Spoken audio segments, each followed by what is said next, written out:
ang sistema. Ang katotohanan, Mr. Speaker, with due respect, Honorable Arice, merong proseso, merong sistema. Nagkataon lang na malamang may umabuso.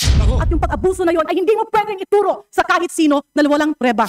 Pangalawa, pinsan ng presidente, ang ating speaker noon, si Speaker Romualdez, hindi ba sila nag-uusap? 2024, binawasan sila laula ng kongresong ito, 500 billion, binawasan ng president's budget, hindi kumibo ang presidente, hindi kumibo ang ating mga kabinete.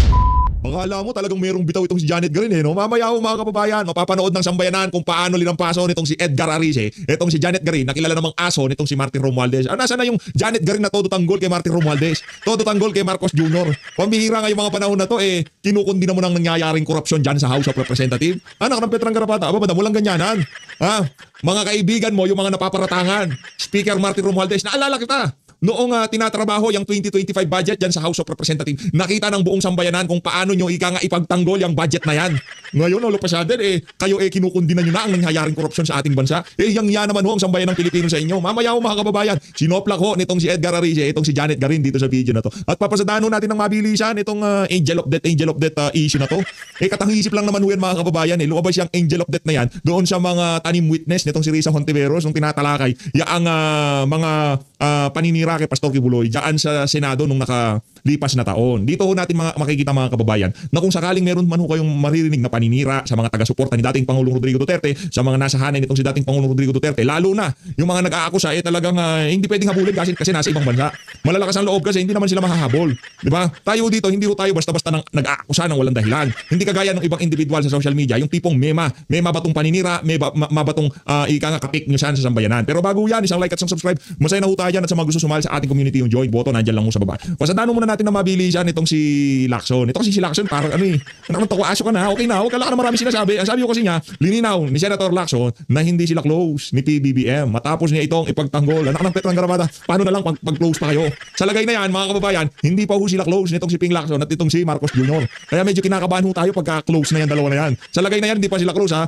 Tinanggap mo yung imbitasyon sa alyansa ng mga magnanakaw, mambubudol, mga drug addict.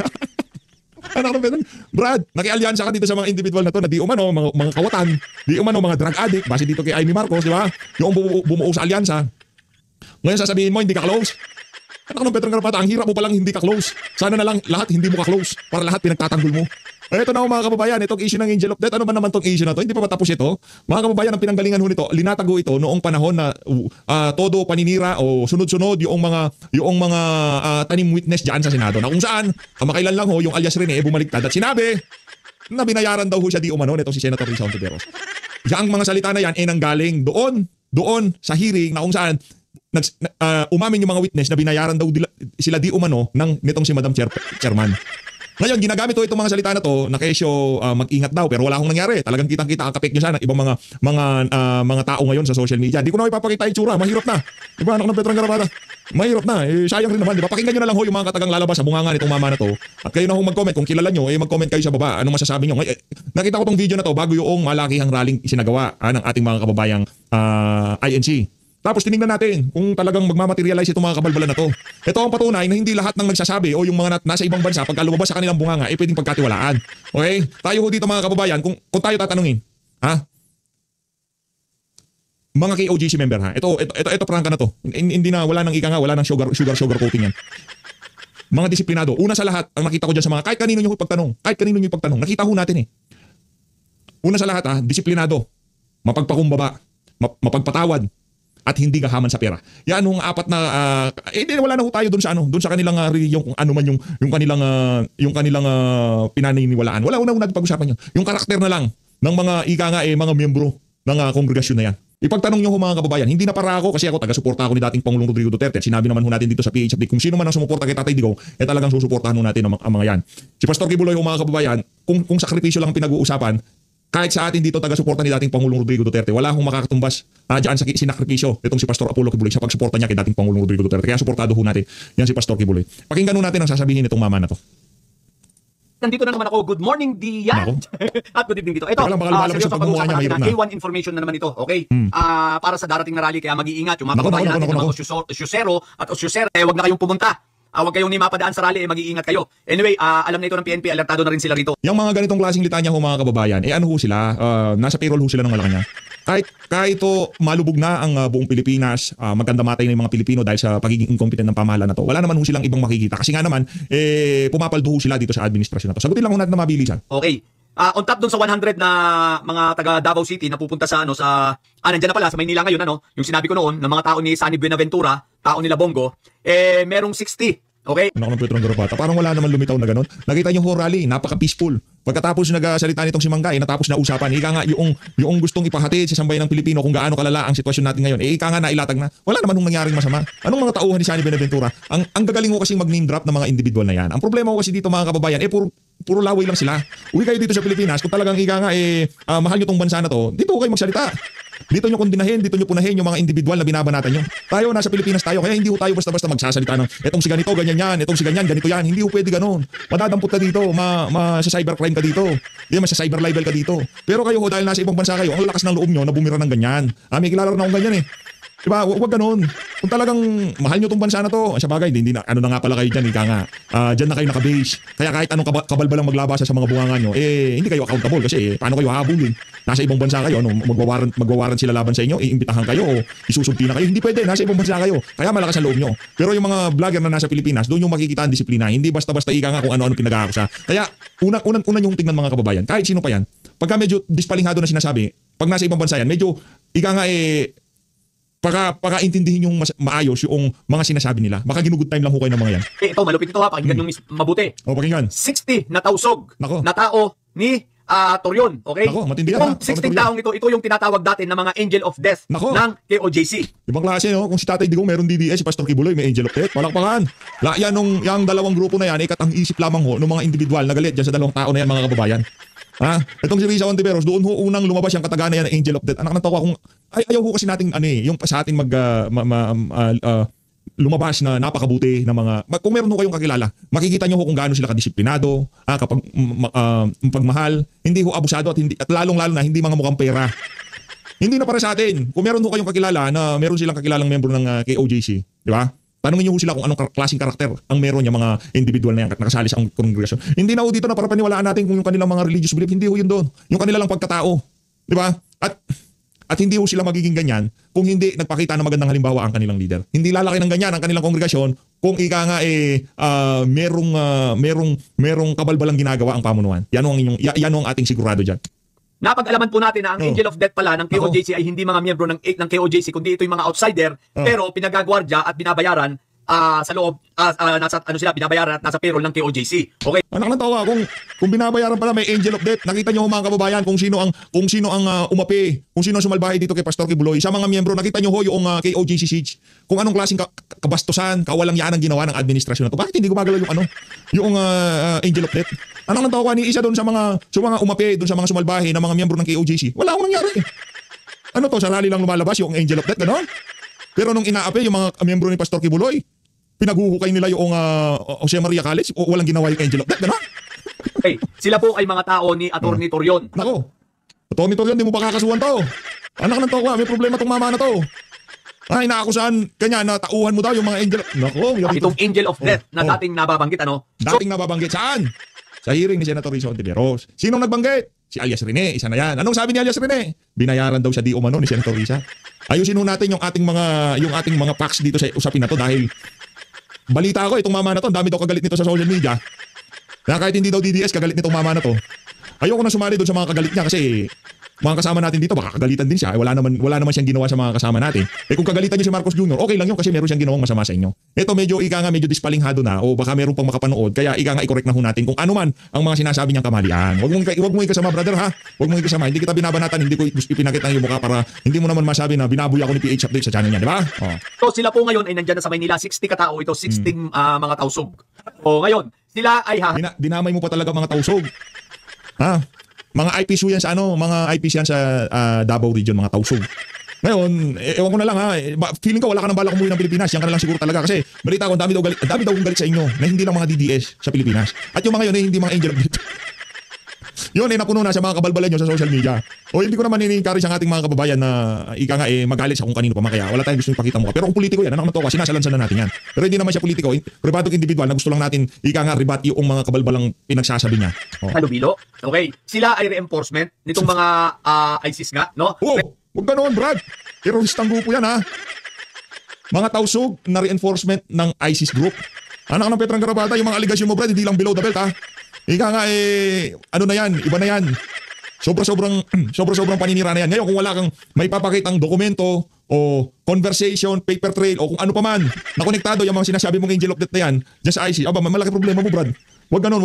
Hindi yung para meron lang makinig, makapagpahatid ng takot sa ating mga kababayan para hindi dumalo sa kung ano mang pagtitipon na isasagawa bukas o sa mga susunod na panahon. Wag ho tayong ganyan.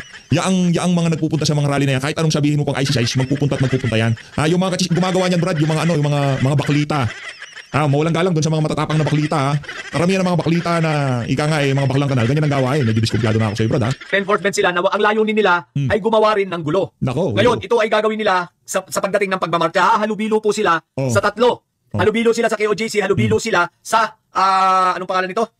JIL at sa INC. Pero ito mag-iingat rin yung mga nasa akbayan sapagkat may natanggap rin tayong info. Wow, galing mo ha. Bago mapunta sa mga kinauukulan, napupunta muna sa iyo ha. Baka malaki-laki intelligence fan mo, Brad. Anak ng Petrang Garabata, ayaw mo bang trabahuhin yung mga nagnakaw sa kabayan na sambayanan?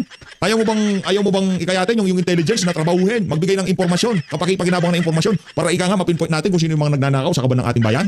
Aba, matindi tong si Sir ha. Gusto rin nilang infiltrate ang akbayan, okay? Sapagkat malaki ang galit nila dito kay Congressman Chel Diokno. So ang gusto nila makagawa ng gulo na ibintang din ay sa akbayan. Kung ano ang mga strategy nila, hindi ko alam kung anong gagawin. Kaya sa akbayan, mag-iingat kayo, tingnan ninyo at kilalanin ninyo ang hanay ninyo. Na kapag kayo ay nagko-conduct na ng rally, ay siguraduhin ninyo na ang mga kasama ninyo ay pawang talagang mga legit na member ng akbayan. Okay? Sapagkat sila ay halubilo at gusto rin ang layunin nila ay mag-create ng gulo na upang sa ganon mag-fuel, gumawa ng tensyon para sa ganon ang pagbintangan, maging magulo at ang pagbintangan ng mga kaguluhan yan ay pakana ng administrasyon. Kaya mag-iingat kayo. Yun nakuha ko na yung punto niya. Ika nga kahit na purong ano pa lang yung kabalbalan ng mga sinasabi niya. Ito para kasi dito sa mga panahon na to kinakabahan na yung Malacanang, talagang todo pakalat ng mga kabalbalang balita yung mga tauhan ng administrasyon. Malaki naman kasi pondo ng mga yan, di ba? Mantakin niyo mga kababayan. Yung isang PCO secretary napaalis dahil sa di umanong nawalang 50 million diyan sa opisina ng PCO. 50 million. Kanino pinambabayad yung 50 million? Doon daw ho sa mga vlogger na nakikisimpat siya sa mga kabuktutan, kabalbalan, pagnanakaw na ginagawa, pagkukonsinte sa kamaliang ginagawa ng administrasyon nitong si Marcos Jr. Anyway, ano lang naman ho yan, ika nga yung mga kababayan nating mulat na sa mga kalokohan ng administrasyon na to. Itong mga ganitong klaseng tirada nitong mga nagpapakalat ng mga kabalbalan na to, hindi na ho sila naniniwala sa mga kalokohan na yan. Rekta na ho tayo. Palakpakan ho natin to si Sir, ha? Palakpakan ho natin, mabigat-bigat yung mga aligasyon mo. Sana pagka nakita na kayo nitong si Atty. Torion, ganyan pa rin yung angas mo, okay? Ganyan pa rin ang angas mo. Huwag ka maglala. Abogado yan si Atty. Torion. Lahat ng sinasabi mo, taliwas yan sa kanyang pinag-aralan. Hindi mag-aabogado yan kung naniniwala siya doon sa kaparaanan o doon sa mga angel of death na mga sinasabi mo. Kung ikaw tatrabahuin ka niyan, sigurado makikita kayo sa korte niyan. Rule of law, due process. Huwag ka mag-alala kung sino ka mang mamaka, may kalalagyan ka kay Atty. Torion. Walang angel of death. Ano mo lang yan? Puro mga kachismisan mo lang yan. Walang ganun. Kung tayo kung si Tatay Digong pagdating sa kaperahan, pinagkakatiwalaan niya mga INC, mga kababayan, kahit sinong makausap natin. Pagdating sa kaperahan, yang mga KOJC, naku, isa din ho yan sa mapagkakatiwalaan. Kaya hindi ho tayo nagtataka kung bakit naging matalik na magkaibigan, itong si dating Pangulong Rodrigo Duterte at itong si Pastor Apollo Kibuloy. Kasi magkapareha sila ng prinsipyo. Galit sa droga, galit sa insurgency, galit sa mga makakaliwang grupo, at talagang para ho sila sa sambayanan. Palakpakan ho natin yung mga individual na kagaya nitong si dating Pangulong Rodrigo Duterte at Pastor Kibuloy. At alam ko, isa ka sa mga yon na galit at suportado yung mga pinaglalaban nitong si Pastor Kibuloy at nitong si dating Pangulong Rodrigo Duterte. Rekta ho tayo dito kay pambihira. Dito tayo kay Edgar Arici at dito kay ano pangalan to? Janet Garin. Yung mga spokesperson ay nagpapalusot lang. Nako. Can you expound on the specifics of this crucial allegation? Well, Mr. Speaker, distinguished colleague, kita naman natin yung mga sagot ni spokesperson Castro. Kung naririnig po siya, kuminsan po, parang na-imagine ko, pag galit na galit sa akin yung asawa ko, ayaw ko na marinig yung mga susunod pang sasabihin. Sapagkat, baka nagchichicks ka naman, Congressman Edgar Arici, kaya ayaw ko nang pakinggan ng asawa mo pag nagsasalita ka. bukod sa Sir Big, ililigaw po at instead na magkaroon ng clarity sa mga tanong, ay ibinabalik lang po sa ibang mga issue. Kaya sa tingin ko, Mr. Speaker, can we categorically ask the Honorable Arici what specific statement of the spokesperson is he referring to and is alleging to as palusot? well, for example, the 100 billion. in insertions, dapat sagutin po yun. Hindi pwedeng sabihin na baliwala yun. Yung 100 billion insertions, dapat po sagutin. Kasi po nakita ko yung listahan nun. For example, doon sa 100 billion in insertions, merong 1 billion for Philippine Coconut Authority. Yung sa listahan ni Congressman Saldico, wala namang problema doon. Kung nagbago ang isip ng Pangulo at kailangan niya maglagay sa Philippine Coconut Authority, wala namang masama doon. Kung basta hindi ghost project. Kung tayo nga sa Kongreso, nakakapag-insert tayo, nakakapag-divert tayo, yung Pangulo pa kaya, budget niya yun, yung hindi pwede magpalit. In other words, Mr. Speaker, distinguished colleagues, ang sinasabi po ba ng ating kagalang-galang na kongresista ay yung mga ipinapasok na line item during the Bicameral Conference Committee, the Committee on Appropriations of both houses, are recommendations from the President? Yes. Mr. And he can Speaker, change his mind anytime. may you reiterate? Pasensya na po, medyo hindi po klaro yung last statement. You can check the? Yes, for example, as I have said earlier, Mr. Speaker, kung nagbago ang isip, because ang budget po ginagawa natin ng Executive Department January pa lang. So, bago po dumating sa atin yan, 8 months, 9 months, bago po yung approval, almost 9 months na. Maraming mga exigency, ang serbisyo, na pwedeng magbago ang isip ng Pangulo, na pwedeng siya mismo ang magrekomenda ng pagbabago ng budget. And wala pong masama dyan. At for example nga, binibigyan ko lang kayo ng specific example, at madaling malaman yan kung Pangulo nga o hindi ang nagpabago niyan. Patawag lang natin yung administrator ng Philippine Coconut Authority, tanong natin saan galing yung 1 billion na insertion. Hindi po ba natin ang katotohanan. Hindi po ba nararapat, Mr. Speaker, distinguished colleagues, nang dapat nating tanungin ay ang miyembro ng Bicameral Conference Committee dahil ito naman ang naging proponent doon sa mga alleged insertions. Ang sa akin lang, Mr. Speaker, distinguished colleagues, is orient me, my distinguished colleague, Honorable Erice, paano po ba ang nagiging sistema ng budget process? Kasi sa pagkakaintindi ko, ang budget call starts during the month of March, where all cabinets present, defend their budget, it reaches the cabinet sometime in April, and after that, it goes through the series of vetting, after which it is transmitted to the House, both houses, Congress and Senate, for deliberation after the State of the Nation address. Pagkatapos po doon ay nagiging GAB, nagiging GAA, pero doon po merong prosesong first reading, second reading, third reading, Bicameral Conference Committee meetings, at nagkakaroon na nga ng final na bersyon kung saan pinipirmahan ito ng Presidente bilang pagsang-ayon doon sa ginawa na ng both houses after deliberation. Tanong, Mr. Speaker, nagbago po ba ang prosesong ito? At kailan po ito nagbago? Noong 19 Congress po, Mr. Speaker, nagbago po dahil napaka-super majority ang ating Kongreso. Alin po at ang napaka-malakas specific? po. Nung nakaraan po, wala po ako, nandun po kayo. Nung nakaraang 19 Congress, naroon po, Mr. Speaker, si Congresswoman Garin. Ako po, wala nung 19 Congress. Pero alam po natin na napakalakas po ng Committee on Appropriations Chairman na si Saldico. Congressman Saldico. Palagay ko po, hindi ganon, hindi mangyayari ito sa ating national budget. So ang naging problema, Mr. Speaker, ay ang naging kinatawan or head ng Committee on Appropriations, pero hindi na ba? Na dahil kinonsyente din ng speaker at ng presidente, madam. Kahit anong sising nyo kay Saldico, aakyat at aakyat tayo dyan sa iyong Speaker Martin Romualdez sa ayaw sa gusto mo, madam. Aakyat tayo sa Malacanang. Kahit ano pang pagdiin nyo kay Saldico, hindi maaari yan. Bago ang proseso ng pag-approve ng budget. Is that what I'm getting? Well, may mga pagbabago po dahil Alin po ang specific na pagbabago, Mr. Speaker, for example, sa budget po process? Sa aking pagkakalam, yung small committee, hindi na po nalalaman ng mga miyembro ng kinatawan yung mismong inaaprubahan at pinapasa sa Senado. So dito sa mga pagbabago, meron pa po. So dito sa pagbabago, Honorable Erice, nakasaad ba dito? Patapusin mo muna si Erice. Ito naman si Janet Garin. Hindi ka, kala ko ba ma-honorable ka, nagsasalita pa. Ito reaction video na kahit di ka tapos, pwede ako magsalita. Pero dapat padaanin mo muna. Ikaw naman, Janet, tsaka hindi naman tayo congressman, di ba? Kahit na ngayon magkwentuhan na lang tayo dito kung anong naging ulam nyo kanina, pwede, di ba? So, na yung Presidente ay nagbibigay ng proposal during the Bicameral Conference Committee meeting. Hindi po natin alam yan. Sila lang po nakakaalam. And this is precisely my point. Kaya nga po nagtatago na sila lahat. This is precisely my point, Mr. Speaker, distinguished colleagues. Managot ang dapat managot. Kung sino man ang lumait at ng gulo ng proseso ay dapat managot.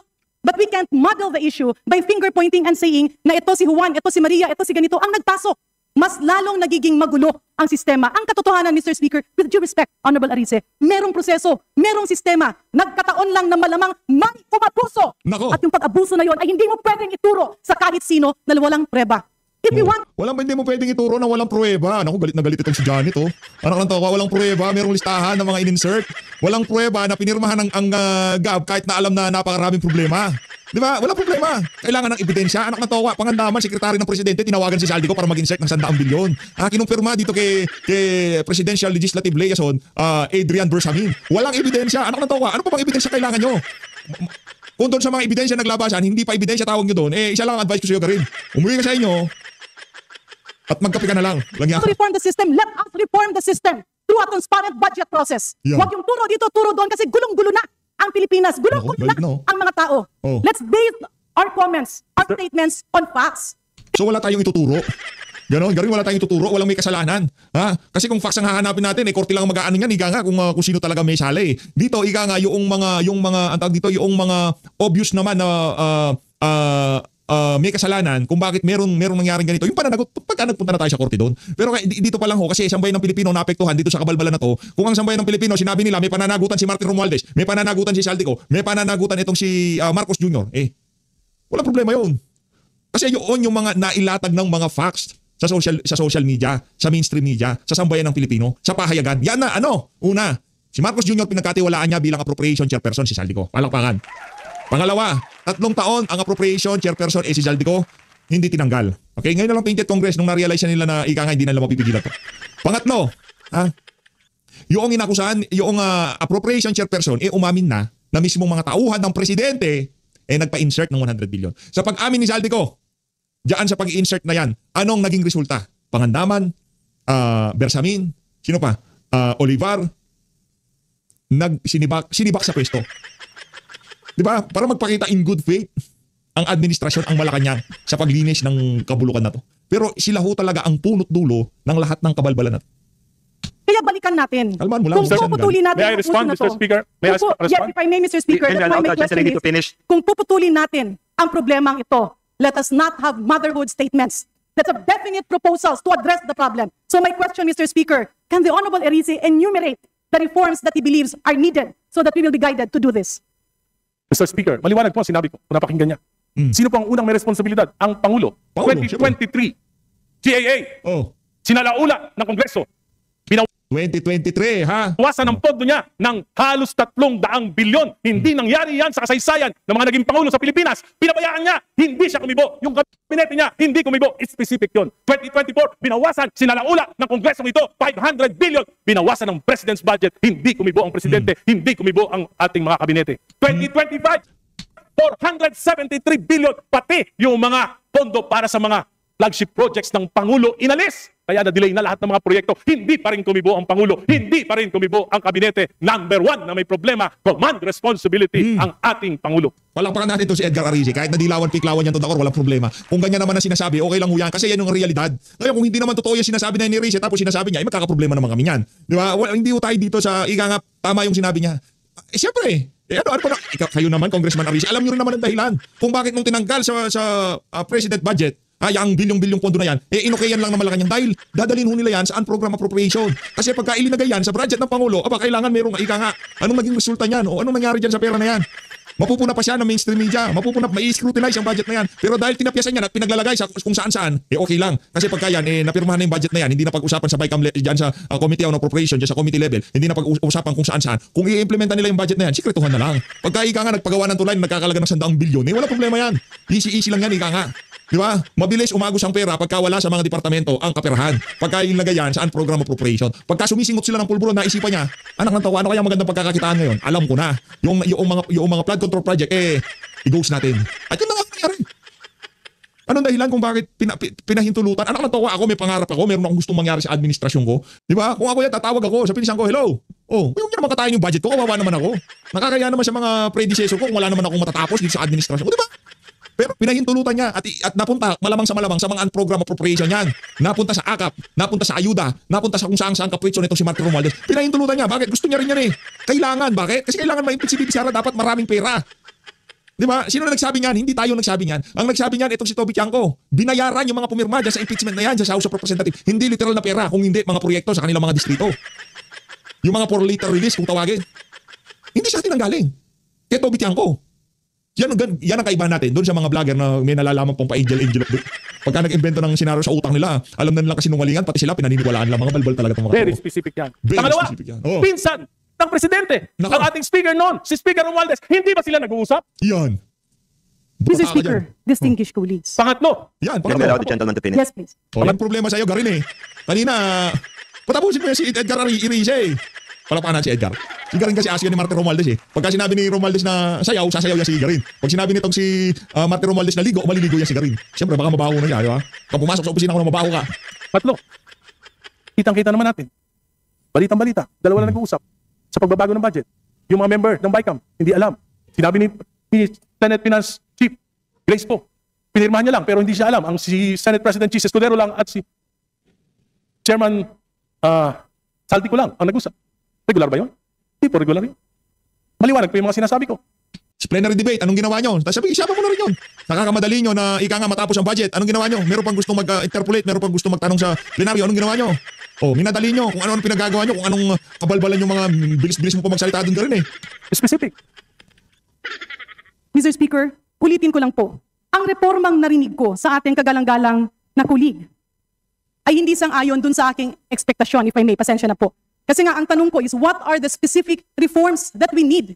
Unfortunately, what I am hearing are allegations. Number 1, binawasan ang mga budget. Number 2, magpinsan ang presidente at ang speaker. Number 3, nagpirmahan ay 2 tao lamang. Mr. Speaker, distinguished colleagues, andyan nga ang problema. Nakita ngayon ay hinahanapan ng solusyon. And if we are talking about reforms, the reforms should actually be on accountability, on transparency. Ano bang reforma? Number 1, transparent budget process. Number 2, napaka-imposible naman. Napipirma ka ng mga bagay na hindi mo alam. Kasi ang pumipirma ng budget ay ang bicameral conference committee members. In other words, balikan natin. Wala, ministerial na lang yung pagpirma ng mga BICAM member. Kung ano mga napagmitingan, pagka sinabi ni APRO chair at finance chair na pirma yan. Kung ayaw mong pirma, mag-walk out ka, yung buong bundle, wag mong pirmahan. Magpakita ka ng strong opposition. Pero yung sa BICAM na yan, serswela yan. Pagka napag-usapan na nila, magkano insert, magkano dyan, magkano sa'yo, magkano sa akin, okay na tayo, kikita tayo lahat, pirmahan na. Ganun lang naman yan. If we need reforms, babalik tayo, totoo ba na nahimik ang mga kabinete? Totoo ba na lahat ng budget ng kabinete, there are a lot of problems and that is why we are in this series of investigations. But it will just add chaos. If we will take advantage of the situation and instead of demanding for genuine reforms, we twist the situation and talk about politics. In other words, Mr. Speaker, distinguished colleagues, tama naman. Natuldukan ito, hanapan ng solusyon, and push for genuine reforms. Pero kung ang naging mali ay merong bumaluktot sa mga bagay na hindi dapat baluktutin, yun ang dapat managot. But we cannot pull down our people and our government by not proceeding to concrete investigations that will really pinpoint the problem of all of this. Maraming salamat, Mr. Speaker, and of course, with due courtesy to Congressman Erice, I am with you in calling for reforms. But if Parang hindi naman. Diba? Parang tumayo ka lang para ipagtanggol si Martin Romualdez. Ikaw talaga. I may appeal, let us push for individual concrete reforms that Congress can perform. Maybe we can push forward for a situation like other parliaments, where members responsible for the budget are made to report on a quarterly basis, stating the update of each program, the rationale of each action, and the impact that it will provide to the Filipino people. Thank you very much, Mr. Speaker. Thank you very much, distinguished colleagues. Mr. Speaker, maliwanag po ang aking mga reforma na hinihingi sa Pangulo at sa Kongreso na ito. Reforma, anti-political dynasty, inabastos natin ang konstitusyon. Ayaw natin magpasa ang anti-political dynasty bill o law sapagkat against our interests kahit na ang kahulugan nito ay hindi pagrespeto sa konstitusyon. At alam ko po na ang isa sa dahilan ng korupsyon, yung papataba ng mga political dynasties. Pangalawa, alam ko po, balimbingan, walang prinsipyo, papalit ng partido kung saan makikinabang, yan po ang pangalawang dahilan ng korupsyon. Pangatlo, campaign finance reform, hindi naman po makatwira na yung paggastos, kaya po bumabawi sa korupsyon. Pang-apat, hinihingi natin, empower natin yung ICI para maimbestigahan yung korupsyon. Maliwanag po yung mga hinihingi ko na reforma.